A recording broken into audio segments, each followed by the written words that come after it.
পুনৰ এজন শিল্পীৰ মৃত্যু হ'ল। বলিউড জগতত এটা নাম খুবেই পৰিচিত কে অৰ্থাৎ তেওঁৰ ফুল নামটো হৈছে কৃষ্ণ কুমাৰ কুন্নাথ।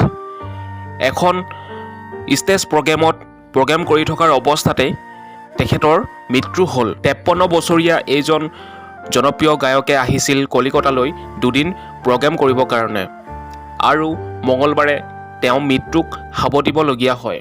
লাইভ প্ৰগ্ৰেম কৰি থকাৰ মাজতে তেখেতৰ গা বেয়া হৈ আহিছিল আৰু তেখেতে এটা ব্ৰেক লৈছিল যদিও তেখেতে ভাবিছিল যে মনতে প্ৰগ্ৰেম শেষ কৰিহে তেওঁ ভালকৈ ব্ৰেক ল'ব, কিন্তু তেখেতে প্ৰগ্ৰেম শেষ কৰিলে।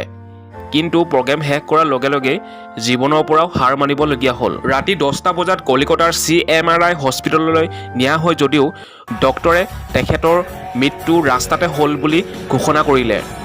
চাওক তেখেতৰ জীৱনৰ শেষৰ প্ৰগ্ৰেম, কিমান হাঁহি ধেমালিৰে তেখেতে সকলোৰে লগত প্ৰগ্ৰেম কৰি আছিল। কোনেও ভবা নাছিল যে তেখেতৰ মৃত্যুটো এনেকৈ আহিব বুলি।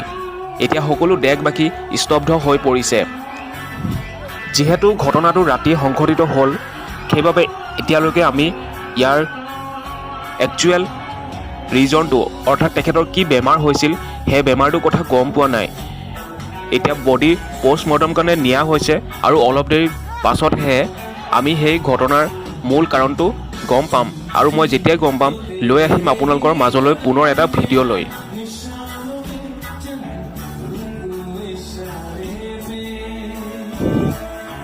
প্ৰত্যেক দিনাই গুৰুত্বপূৰ্ণ ঘটনাবোৰ শুনি থাকিবলৈ এই চেনেলটো ছাবস্ক্ৰাইব কৰি ৰাখিব আৰু যদি ভিডিঅ'টো চাই ভাল পালে তেনেহ'লে লাইক, শ্বেয়াৰ আৰু কমেণ্ট কৰি দিব।